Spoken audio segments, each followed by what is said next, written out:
سلام أملاخ مسكولكم يكون محرت أباب تمارين بحال لوم يهون دقيمة أبتي تاتالي بزعبا مسارتاوي تمرتي كرسنا زجمرنا وتمرتي كتسيلنا أبو كرئي فتينا عبز حلفة بزعبا طقمي قال أملاخ قداس نت قال أملاخ كمون بزعبا قال أملاخ قلا قداسي نتوتات رئينا نيرنا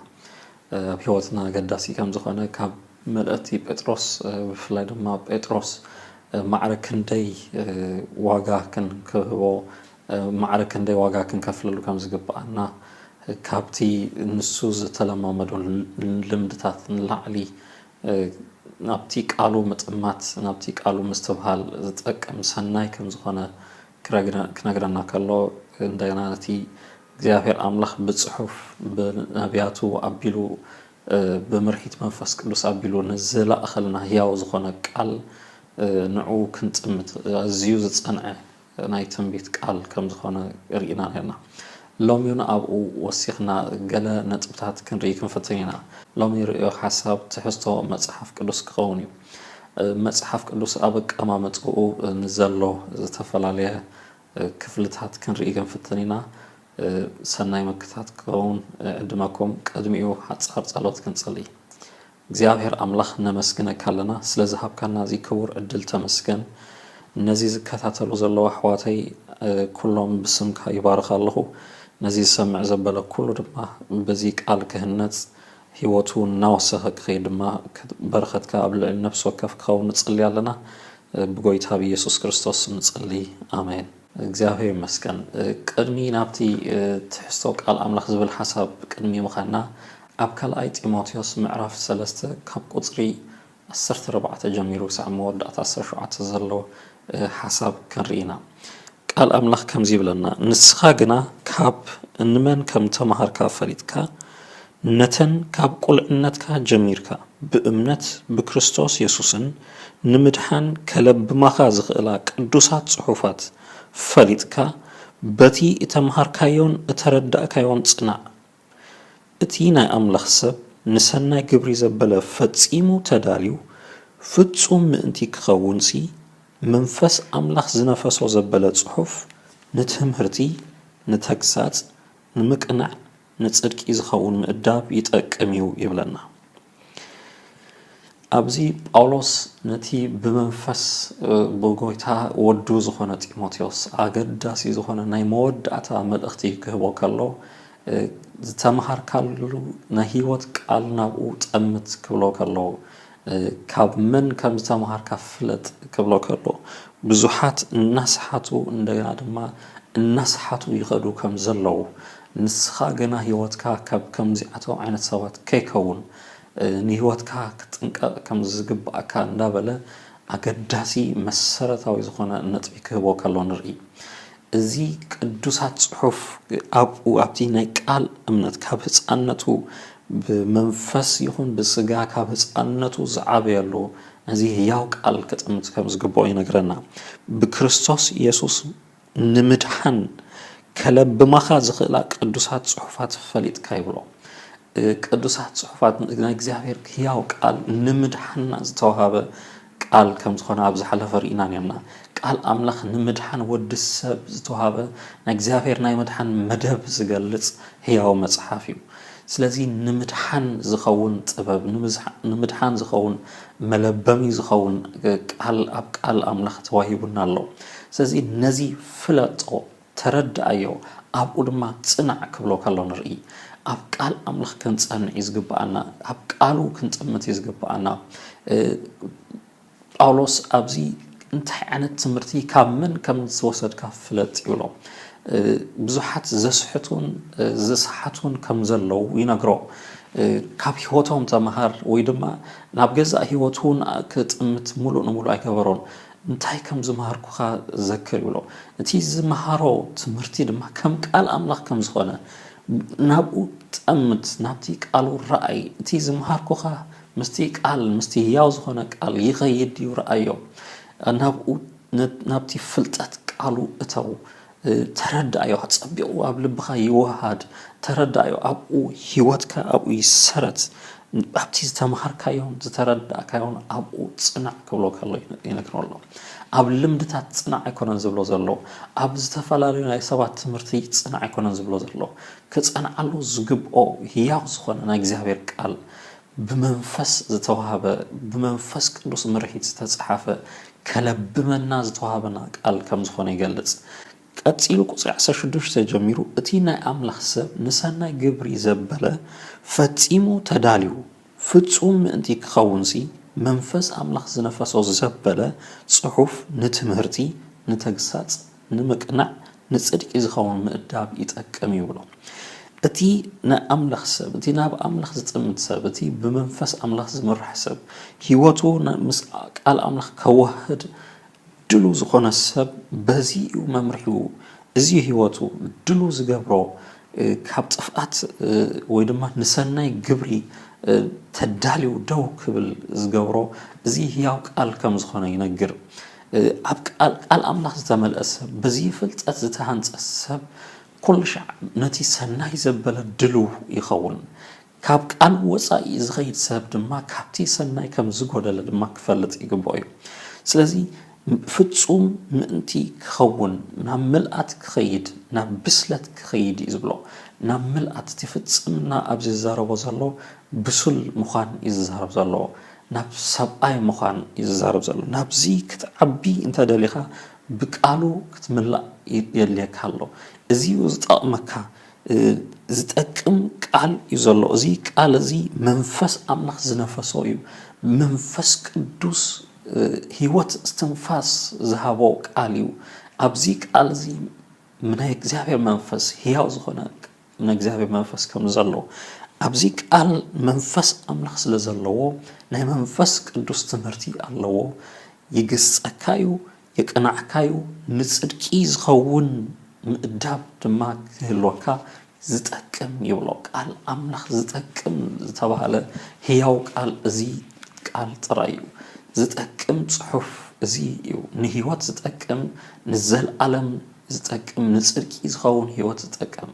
እቲ ንጎይታ ኢየሱስ ክርስቶስ ክስዕብ ዝወሰነ ሰብ ናብ ምልኣት ናብ ብስለት ክኸይድ ዝደሊ ሰብ እቲ ድሉ ክኸውን ዘድልዮ ህያው ዝኾነ ቃል እዚ ቅዱስ ጽሑፍ እዩ እግዚአብሔር ቃል ብዝተመልኦ መጠን እቲ ብጎይታ ኢየሱስ ክርስቶስ ዝኣመነ ሰብ ናብ ምልኣት እናዓበየ ይኸይድ እዚ ቃል እዚ ፈጺሙ ድሉ ክትከውን ይገብረካ ይብሎ ዕጡቕ ክትከውን ይገብረካ ይብሎ ምልኣት ዘለዎ ህይወት ንስራሕ ኣምላኽ ንዕዮ ኣምላኽ ንጽድቂ ክትነብር እቲ ሰናይ ዘበለ ህይወት እናቐጸልካ እናዓበኻ ክትከይድ ተደሊኻ ከም ዕጥቂ ዘድልየካ ምልኣት ዝህበካ እዚ ቃል ይብሎ ከም ሓደ ገዛ ዘድልይ ኣቑሑት ሙሉእ ዝገብሮ ነቲ ገዛ እዚ እዩ ይብሎ ኣሎ ሓደ ኣማኒ ሓደ ናይ ኣምላኽ ሰብ ሓደ ንቃሉ ዘገልግል ሰብ ሓደ ንጎይታ ኢየሱስ ክርስቶስ ክስዕብ ዝወሰነ ሰብ ኣብ ህይወቱ ባዶነት ከይህሉ ምልኣት ዝህቦ ቃል ንህይወቱ በቲ ዘድልዮ ኣቑሑት ወይ በቲ ዘድልዮ መሳርሒ ዕጡቕ ክኸውን ዝገብሮ እዚ ህያው ቃል እዩ ከምቲ ወታደር መሳርሒ ዝተፈላለየ ዕጥቂ ከም ዘድልዮ ከምቲ ሃናጺ ነቲ ናይ ህንጻ መሳርሒ ሙሉእ ዕጥቂ ሙሉእ መሳርሒ ከም ዘድልዮ ከምቲ ጸሓፋይ ነቲ ጽሑፍ መጽሓፊ ዘድልዮ ዝተፈላለየ ንብረት ከም ዘሎ ከምኡ ድማ እግዚአብሔር ቃል ነቲ ንኣምላኽ ሰብ ሙሉእ ዕጥቂ ዝህቦ እዚ እዩ እቲ ንህይወቱ ሙሉእ ዝገብር ፈርኒቸር ንኣቑሑ ናይ ገዛ ዘድሊ ንብረት እዚ ቃል እዚ እዩ እግዚአብሔር ቃል በቦትኡ ከኣቱ ከሎ ኣብ ህይወቱ በዚ ቃል ክህነጽ ከሎ ህይወቱ ሙሉእ ዝኾነ በቲ ኣምላኽ ዝደልዮ ህይወት ዝተዓጥቀ ህይወት ይህሎ ነገልግሎት ዝጠቅም ይብሎ ኣብዚ ነቲ ህይወት ንጽድቂ ዝኸውን ህይወት ንምእዳብ ዝኸውን ህይወት ዝጠቅም ይብሎ ምልኣት ዘለዎ ቃል ጥቕሚ ዘለዎ ቃል ዝሃንጽ ቃል እዚ ህያው ቃል እዩ ኣብዚ ቃል እዚ ዝተመስረተ ሰብ ዕጡቕ ሙሉእ ሰብ እዩ ካብቶም ኣብቲ ኣቐዲሙ ኣብ ቁጽሪ 13 ዘስሓቱን ዘስሕቱን ዝብሎ ካብ ከምዚ ዓይነት ህይወት ተኣልዩ ብቃል ኣምላኽ እናተጸርበ ብቃል ኣምላኽ እናተመርሐ ኣብቲ ህያው ዝኾነ ህይወት እናተሃንጸ ይኸይድ እዚ ቃል እዚ ብዝተመላእካዮ መጠን ነቲ ቃል ድማ ብዝተገዛእካ መጠን كابز سحاته هيوتي ملسكايو نكال أوتم نزحاتو سواتون كتملس يجبركايو نكال أوتم كي تسحت معك أبي كي تخون دبكا زمرحكا زي هي أوقال نكال أملخ زجزا هيوتو بكال أملخ النار آية مستي أملخ أبكالو زلو مسلي مستي قال أملخ ززاربو حسب زمهرو تمرتات نعم مساسة هيوتو زخيد سب نتأرم زخيد سب زي كاب سحتات ويدما كم مسحات زدحن سبيو زي ناب قالو تأمت يبلو ناب بحالي تاتا يكونن ناب تفلالي لمدتاتا يكونن زياد لا يكونن يكونن زبل دالو جن لعليو زتأكم الله لعليو كيت سحت ፍጽምና ዝህብ ህይወትካ ያው ዝኾነ ቃል አለው ምልአት ዘመን ቃል አለው እግዚአብሔር ቃል ኣብ ቤተ ክርስቲያን ዘሎ ልምድታት ከም ቃል አምላኽ ክኸውን ይግባው እዩ ኣብ ክርስቲያናዊ ህይወትና ንገብሮም ልምድታት ብቃል አምላኽ ይግባእ ዲዩ እናበልና እናበዘና ክንከይድ ይግባአና እዩ ብኡ መሰረት ዝተሃንጸ ህይወት ዘለዎ ሰብ ምልአት ዘለዎ ፍጽምና ዘለዎ بسلات زلو نمولو سبعي نعبي يخيد نكالوتون حلفنت وسيدو نكالوتون كمر نبزخ للو هيوتي الساقر ازي اكزابير منفس نبزي كالتو بباولوس أبيلو نتيموتيوس كمعلال كالو نعناون أبزي زمن نزلنا بزوح زسحت بزوح زسحات زعنكف نقرات أبزلو زمن هيوتنا كم قال أملخ نمت أزنا اتيز قبر زلو لمدتات اتيز قبر زلو أقل قلوتات كم قال أملخ كان ريو كم زقبأنا نمعدلنا زي بزيك على زي هيوتنا نافتشنا مستي قالوا ناتوهادنا كن كيدي قبأنا نزيونا اكزافير قال أتصبيقنا تتيك قالوا كما يجيرو تقميت الله كما يجيرو تسارع الله كما جمرتا جميرة دما كما يجيره هيوتي أبزيك على زيك هانس يقبأني زبل أكيداي كما يكون يقبأي زبل رديت كلونا يقبأي اكزافير مسكن لومي بزعبا أمامتها ويتحستو مصحف قدسينا كري اكزافير قال بكلتا عبيتي كفلتا ستمقل مصحفيو بلوين حدشن كيدان إلنا دما نفاليو بلوي كيدان اكزافير قدمي قويتا يسوس كريستوس ممصو مسحزبو نزغبرو كيدان زرئي كفال يو دحيرو سيعيبو دما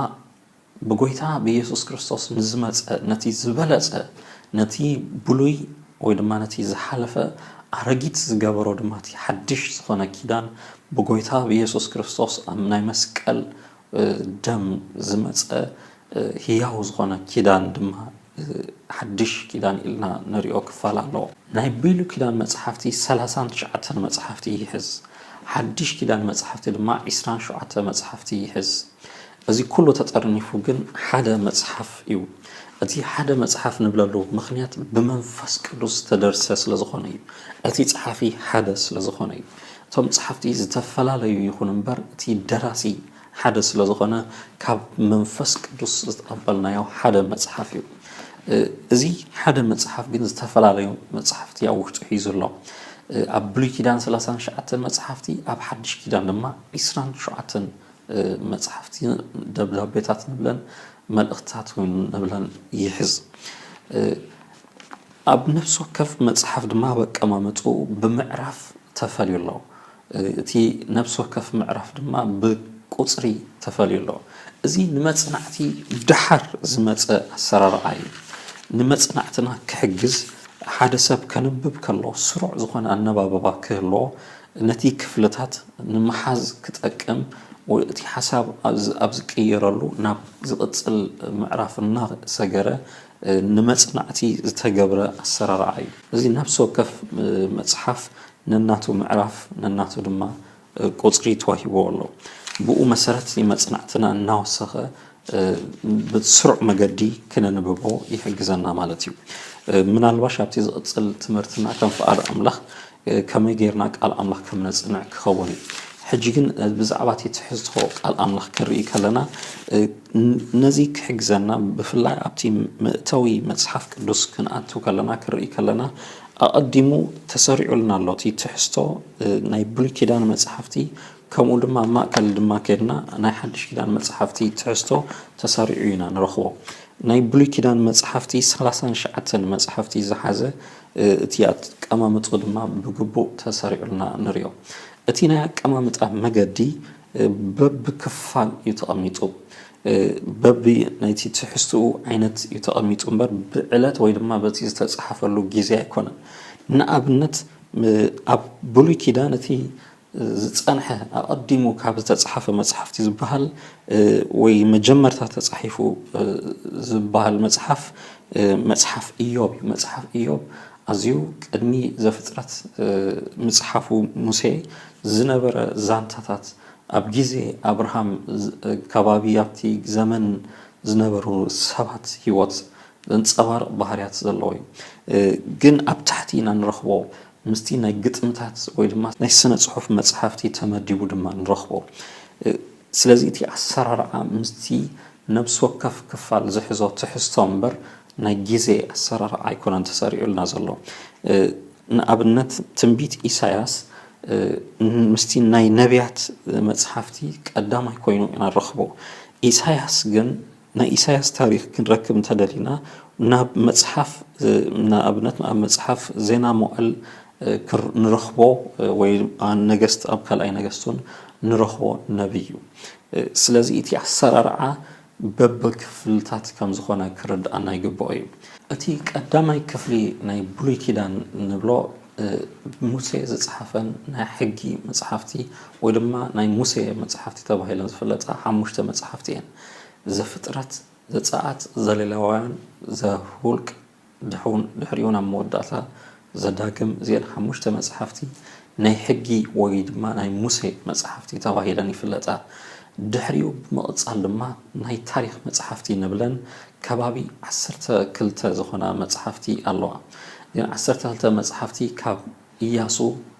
መሳፍንቲ ሩት ቀዳማይን ካልኣይን ሳሙኤል ቀዳማይን ካልኣይን ነገስት ቀዳማይን ካልኣይን ዜና መዋዕል እዝራ ነህምያ ኣብ መወዳእታ ድማ ኣስቴር ንብሎ እዚአን መጽሓፍቲ 12 መጽሓፍቲ ነቲ እግዚአብሔር ካብ እስራኤል ካብ ዘውፃሉ ወይ ድማ ናብ ከነአን ካብ ዘእተወሉ ግዜ ጀሚሩ ክሳዕ ምርኮ ባቢሎን ዝተመለሰሉ ግዜ ዝሽፍን እቲ ናይ ብሉይ ኪዳን ግዜ ኣብዚ ተጠቃሊሉ ንረኽቦ ኢና ነብሲ ወከፍ ንኣብነት መዝሙር ዳዊት ንብሎ ኣብ ነገስት ወይ ድማ ኣብ ሳሙኤል ንረኽቦ ኢና ከምቲ ዓንተ ወይ ዝበልኮ ኢሳያስን ኣብ ምስ ነገስታቶም ናይ ነቢያቱን ኣብዚ ናይ ታሪክ መጽሓፍቲ ውሽጢ እዮም ዝኣትዉ እቲ ህይወቶም እቲ ነብሲ ወከፍ ዝተዛረቦ መልእኽቲ ትንቢታት ግን ምስ ትሕዝትኡ ምስቲ ዝነበሮም ግዜ እናጠቐሱ ነብሲ ወከፍ በበይኑ ከም መጽሓፍቲ ተሰሪዑ ኣሎ እዚ ግን እቲ ኣገዳሲ ንብሎ ፓርት ክፍሊ ናይ መጽሓፍ ቅዱስ እዚ ናይ ታሪክ መጽሓፍቲ እዩ ነቲ ዘመን እናገለጸ ኣብ ምንታይ ኩነታት ይንበዩ ከም ዝነበሩ ኣብ ምንታይ ኩነታት እስራኤል ይሕልፍ ከም ዝነበረ ነቲ ዛንታ እንዳገለጸ ዝሰርዕ መጽሓፍ እዩ ድሕሪ እዚ ድማ እቲ ሳልሳይ ክፋል ናይ ብሉይ ኪዳን ናይ ግጥሚ ወይ ድማ ስነ ጽሑፍ 5 መጽሓፍቲ ይሕዝ ካብ ኢዮብ መዝሙር ዳዊት ምሳሌ መክብብን ክሳዕ መሃለይ ይሽፍን ድሕሪ ናይ ግጥሚ መጽሓፍቲ ድማ ኣብ ራብዓይ ክፍሊ ንረኽቦ ናይ ትንቢት መጽሓፍቲ እዩ እዚአን ናይ ትንቢት መጽሓፍቲ ንብለን ከባቢ 17 መጽሓፍቲ ይሽፍን ካብ ትንቢት ኢሳያስ ኤርምያስ ደጎዓ ኤርምያስ ሕዝቅኤል ዳንኤል ሆሴ ዮኤል አሞጽ ኦብድያ ዮናስ ሚልኪያስ ናሆም አምባቆም ጸፎንያስ ሃጌ ዘካርያስን ሚልኪያስን ድማ ይሽፍን እዘን 17 መጽሓፍቲ ድማ ብክልተ ክፍልታት ይመቀል እቲ ቀዳማይ ክፍሊ እቶም ቀዳሞት መጽሓፍቲ ካብ ትንቢት ኢሳያስ ክሳብ ትንቢት ዳንኤል ዘሎ ዓበይቲ ነቢያት ተባሂሎም ይፍለጡ እቲ ካብ ሆሴዕ ጀሚሩ ክሳብ ሚልኪያስ ዘሎ ድማ ንኣሽቱ ነቢያት ተባሂሉ ይፍለጥ እዚ ዓበይቲ ነቢያት ወይ ድማ ንኣሽቱ ነቢያት ንብሎ ናይቲ ጽሑፍ ትሕዝቶ ብዝሒ ንምግላጽ እምበር እቲ ነቢይ ካብቲ ሓደ ይዓቢን ይንእስን ማለት ኣይኮነን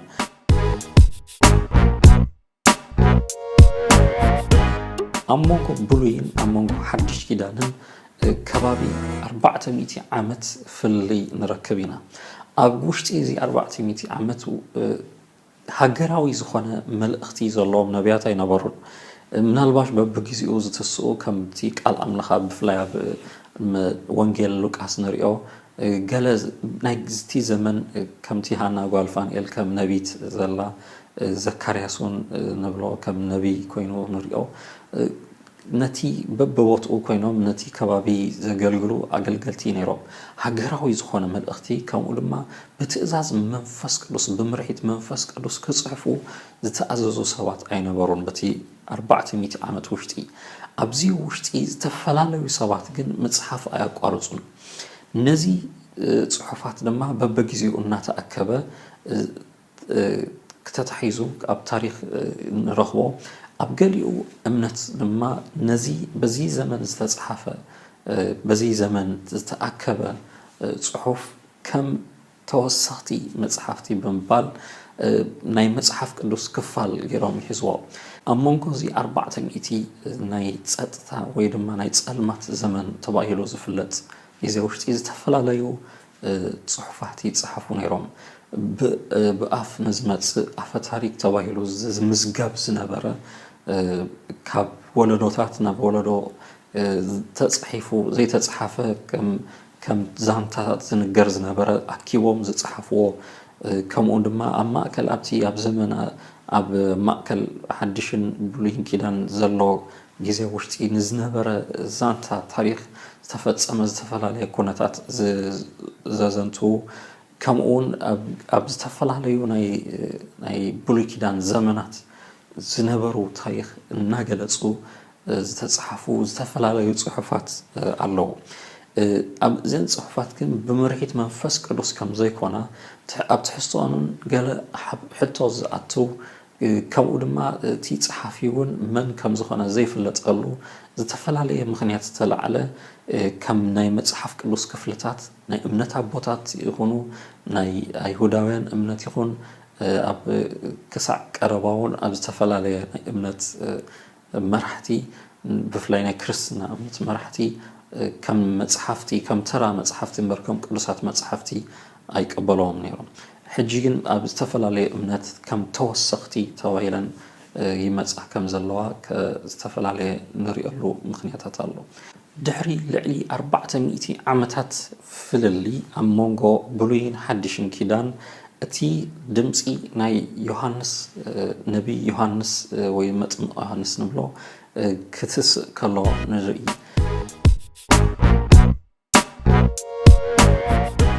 ሕጂ ግን ኣብቲ ቃል ኣምላኽ ኣብተን 66 መጽሓፍቲ ተኮርና ክርኢ ከለና ናብቲ ናብ ሓድሽ ኪዳን መልእኽቲ እቲ ኣገዳሲ ንብሉይ ኪዳን ኣጸቢቑ ዘብርህ ናይ ብሉይ ኪዳን ብርሃን ዝኾነ ክፍሊ ክርኢ ከለና ኣብ ሓድሽ ኪዳን ድማ ሱስ 20 ኣብ ሓድሽ ኪዳን ድማ 27 መጽሓፍቲ ንረክብ ናይ ሓድሽ ኪዳን መጽሓፍቲ ክጅምር ከሎ ብወንጌላት ይጅምር ከምኡ ድማ ናይ ቤተ ክርስቲያን ታሪክ መንፈስ ቅዱስ ምስ ወረደ ቤተ ክርስቲያን ወይ ድማ ሐዋርያት ከመይ ገይሮም ነቲ ክርስቶስ ዝሃቦም ሕድሪ የገልግሉ ከም ዝነበሩ ዝገልጽ ናይ ታሪክ መጽሓፍቲ ንብሎም ኢየሱስ ክርስቶስ ታሪክ ከምኡ ድማ ናይ ቤተ ክርስቲያን ታሪክ ዝዝርዝረልና ወንጌል ማቴዎስ ወንጌል ማርቆስ ሉቃስ ከምኡ ድማ ዮሐንስ መወዳእታ ድማ ግብረ ሐዋርያት ነዚን 5 መጽሓፍቲ ንረክብ ካብኡ ብምቕጻል ከባቢ 21 መልእኽትታት ንረክብ ናይ ሓድሽ ኪዳን እቲ ካልኣይ ክፋል 21 ደብዳቤታት ብሐዋርያት ዝተጻሕፈ እቲ ዝበዝሐ ድማ ብሐዋርያ ጳውሎስ ዝተጻሕፈ 21 መልእኽትታት ንረክብ ካብ መልእኽቲ ሮሜ ክሳዕ መልእኽቲ ይሁዳ እዚኣተን 21 መጽሓፍቲ ናይ ንሐዋርያት መልእኽቲ ሐዋርያት ንቤተ ክርስቲያናት ንውልቀ ሰባት ከምኡ ድማ ሓፈሻዊ መልእኽቲ ከም ዝሃቡ ንርኢ እዚአን ናይ መልእኽትታት ንብለን ብሰለስተ ኣገዳሲ ክፍልታት ይምቀላ ካብ ሮሜ ጀሚርና ክሳዕ ተሰሎንቄ ዘሎ መልእኽቲ ሮሜ ቀዳማይን ካልኣይን ቆሮንቶስ ገላትያ ኤፌሶን ፊልጵ ቆሎሴ ድሕሪውን ቀዳማይን ካልኣይን ተሰሎንቄ እዚ ንማሕበራት ዝተጻሕፋ መልእኽትታት እየን ጳውሎስ ንዝተፈላለዩ ከተማታት ዝነበራ ማሕበራት ዝጻሕፎ መልእኽቲ ኢና ንርኢ ካብኡ ብምቕፃል ጢሞቴዎስ ቲቶስን ፊልሞና እዚአን 4 መልእኽትታት ድማ ንውልቀ ሰባት ዝተጻሕፋ ደብዳቤታት እየን ካብኡ ብምቕፃል እቲ ሳልሳይ ክፋል ንብሎ ድማ ሓፈሻዊ መልእኽቲ ንብለን ዕብራውያን ያዕቆብ ቀዳማይን ካልኣይን ጴጥሮስ ቀዳማይ ካልኣይ ሳልሳይ ዮሐንስ ከምኡ ድማ ይሁዳ ከባቢ እዚአን ከባቢ 8 መልእኽታት ድማ ሓፈሻዊ መልእኽታት ንብለን ኣብ ዝተፈላለዩ ቦታታት ንዘለዉ ኣመንቲ ሓፈሻዊ መልእኽቲ ዝተጻሕፈ መልእኽታት ሒዛ ኣብ መወዳእታ ናይ ሓድሽ ኪዳን ንረኽቦ መልእኽቲ ናይ ትንቢት መጽሓፍ ንረኽቦ ሓደ ናይ ትንቢት መጽሓፍ ብሐዋርያ ዮሐንስ ተጻሕፈ ራእይ ዮሐንስ ንብሎ እዩ ኣብ መወዳእታ ዘመን ንዝኸውን ነቲ ንሱ ዝነበረሉ ዘመን ዝገልጽ ከምኡ ድማ ድሕሪኡ ንዝኸውን ኣብ መፈጸምታውን ዛዕባ ምጽኣት ካልኣይ ምጽኣት ኢየሱስ ክርስቶስ ኣጸቢቑ ብምግላጽ ናይ ዘመን መወዳእታ ከመይ ከም ዝኸውን ብጎይታ ኢየሱስ ክርስቶስ ዝተገለጸሉ ራእይ ክጽሕፍ ከሎ ንርኢ እዚ ድማ ናይ ሓድሽ ኪዳን ናይ ትንቢት መጽሓፍ ኮይኑ ንረኽቦ እዚ ብሉይን ሓድሽን ኪዳን ኢልና ብክልተ ክፍልታት ተዋሂቡና ዘሎ ናይ እግዚአብሔር ቃል ተሃናኒጹን ተደጋጊፉን ዝኸይድ መልእኽቲ እዩ እግዚአብሔር ቅድሚ ጎይታ ኢየሱስ ክርስቶስ ቅድሚ ምምጽኡ ብነቢያት ኣቢሉ ከመይ ገይሩ ነቲ ታሪኽ ከም ዝሰርሖ ከመይ ገይሩ ድማ ብነቢያት ኣቢሉ ብዛዕባ ኢየሱስ ክርስቶስ ከም ዝተነበየ እግዚአብሔር መንፈስ ቅዱስ መገዲ ይጸርይ ከም ዝነበረ ምጽኣት ክርስቶስ ድሕሪኡ ድማ ምስ መጸ ዝነበሮ ህይወት ዝገልጸልና ናይ ሓድሽ ኪዳን ታሪኽ ድማ ንረክብ ስለዚ ብሉይን ሓድሽን ኪዳን ተሃናኒጹ ዝኸይድ እዩ ጳውሎስ ነዚ ሓሳብ ክገልጽ ከሎ ኣብ ቀዳማይ ቆሮንጦስ ምዕራፍ 15 ብዛዕባ ናይ ኢየሱስ ክርስቶስ ትንሣኤ መረጋገጺ ነጥብታት እናምፀ ኣብኡ ክገልጽ ከሎ ከምተን ጽሑፋት ዝብሎ እናበለ ይገልጽ ናይ ብሉይ ኪዳን ጽሑፋት ብዛዕባ ናይ ኢየሱስ ክርስቶስ ምውላድን ብዛዕባ ናይ ኢየሱስ ክርስቶስ ስቅያቱ ሞቱ ትንሣኤኡ ከም ዝተነበዩ ናይ ብሉይ ኪዳን መልእኽቲ ኢየሱስ ክርስቶስ ከም ዝነበረ ኣጸቢቑ ኣብኡ ክገልጽ ከሎ ንርኢ ስለዚ ብሉይ ኪዳን ብዛዕባ ኢየሱስ ክርስቶስ ወይ ድማ ብዛዕባ ሓድሽ ኪዳን ኣቐዲሙ ዝንበይ ናይ ትንቢት መጽሓፍ እዩ ሓድሽ ኪዳን ድማ ፍጻመ ናይቲ ትንቢት ወይ ድማ ኣካል እቲ ስጋ እቲ ህያው መንነት ናይ ብሉይ ኪዳን ተገሊጹ ዝነበረ ጽላሎት እዩ መጽሓፍ ቅዱስ ክገልጾ ከሎ ኣብ ብሉይ ኪዳን ዘሎ ጽላሎት ኢሉ ይገልጾ ነቲ ሓድሽ ኪዳን ድማ እቲ ኣካል እቲ ስጋ ከም ዝኾነ ይገልጽ ስለዚ ክልቲኡ ተሃናኒጹ ዝኸይድ እዩ ገለ ናይ መጽሓፍ ቅዱስ መምሃራን ክገልጾ ከሎ ድማ ሓደ ቤት ክስራሕ ከሎ እቲ መሰረት ከም ናይ ብሉይ ኪዳን መሰረት ገይሩ ይገልጽ እቲ ዝህነጽ ላዕሊ ዘሎ ገዛ ድማ ናይ ሓድሽ ኪዳን ይገልጽ እቲ ገዛ ብዘይ እቲ ላዕሊ ዘሎ ብዘይ መሰረት ትርጉም የብሉን እቲ መሰረት ድማ እቲ ላዕሊ እቲ ህንጻ እንተዘየለ ትርጉም የብሉን ስለዚ ተሃናኒጹ ተደጋጊፉ ዝኸይድ እዩ ሓድሽ ኪዳን ጥራይ እዩ ዘድልየና ኢልና ከነውፅእ ኣይግባአናን እዩ ኣብ ብሉይ ኪዳን ጥራይ ድማ ክሪኦ ኣይግባአናን እዩ ነቲ ኣብ ብሉይ ኪዳን ዝተጻሕፈ መልእኽታት ግን ብዓይኒ ሓድሽ ኪዳን ክሪኦን ብኡ እናተሃነፀ ህይወትና ክኸይድ ከም ዝግብኦን ናይ መጽሓፍ ቅዱስ ትምህርቲ እዚ እዩ ዝገልጸልና ስለዚ ኣብ ቃል ኣምላኽ ከምቲ ጳውሎስ ንጢሞቴዎስ ዘጠንቀቆ ተምሃርናዮ ትምህርቲ ዝርዳእና መረዳእታት ካብ ቃል ኣምላኽ ክኸውን ከም ዝግብኦ ንቃል ኣምላኽ ፀቢቕና ንፈልጥ ሰባት ክንከውን ከም ዝግባአና ሎሚውን በዚ መልእኽቲ ከመሓላለፈልኩም ይደሊ ንምድሓንና ዝጠቅም ህያው ቃል ከም ዝኾነ ንምድሓን ዘለብማ ጽሑፋት ከም ዝኾነ ቃል ኣምላኽ ይነግረና ስለዚ ንምድሓንና ተዋሂቡና ኣሎ ህያው ቃል መልሲ እንተዘይሂብናዮ ኣምላኽ ንዝገለጸልና ናይ ምድሓን መገዲ መልሲ እንተዘይሂብናዮ እቲ ዘስሓተ ኣካይዳ ከምቲ ጳውሎስ ኣቀዲሙ ዝገለጾ ዘስሓተ ኣካይዳ ክንከይድ ፍሉጥ እዩ ስለዚ ኣቀዲምና ህይወትና ክንኣሊ ናብቲ ቅዱስ ሆነ ቃሉ ክንምለስ ከም ቃሉ ድማ ህይወትና ክንመርሕ ሎሚ ዕድመ ክገብረልኩም ይደሊ ናብቲ ናይ መጽሓፍ ቅዱስ መልእኽቲ ዝኾነ ኢየሱስ ክርስቶስ ማእከላይ ናይ ኩሉ ናይ ቃል ኣምላኽ ማእከላይ ዝኾነ ኢየሱስ ክርስቶስ ናብኡ ክንጽምት ናብኡ ድማ ህይወትና ክንመርሕ